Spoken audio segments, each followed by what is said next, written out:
ఇంకా ముందు పైసలు వేయాలి. ఇప్పుడు మీ అప్పులు కట్టాలి, మేము ఇచ్చిన హామీలు చేయాలి. మీరు అది చిల్లకి పెట్టిపోయి ఉంటేనేమో టకటకటకట కొట్టుకుంటే మీతో చర్చలకు వస్తుండే సీఎం రేవంత్ రెడ్డి. ఇక నువ్వు ఫ్రీగా ఉన్నావు కాబట్టి చర్చలకు పిలుస్తున్నావు. ఏముంది అట్లా?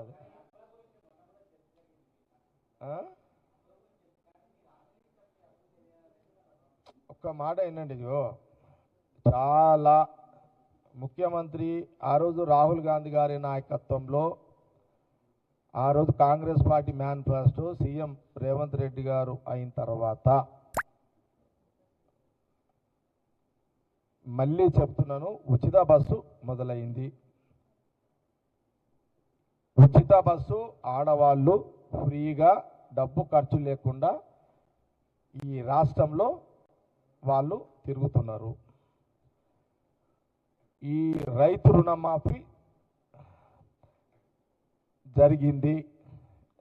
బ్యాలెన్స్ ఏదో 2 లక్షల దగ్గర ఏదో లెక్కల తేడాతోటి కొంత ఆగింది. ఇప్పుడు ఎట్లయిపోయిందంటే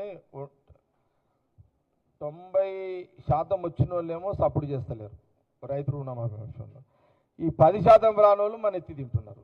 ఈ 10% వాళ్ళు ఎవరు? సరే ఉన్నారు, అది దానికి ఆపోజిషన్ వాళ్ళు ఎవరు? బీఆర్ఎస్ వాళ్ళు దానికి తోడారు. ఇప్పుడు రైతు రుణమాఫీ మీరు మళ్ళీ చెప్తున్నాండి,